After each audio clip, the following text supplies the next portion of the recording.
Welcome, here I've got OPPO Find X2 Pro and I'm gonna show you how to turn on and off the camera location tags at this device.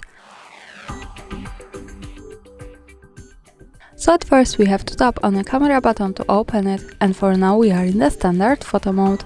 From here let's go to the right corner to this button. When we pick it, we get access to more advanced camera options, and here we have the location, so it allows us to save the information about the place where we take a picture in the details about it.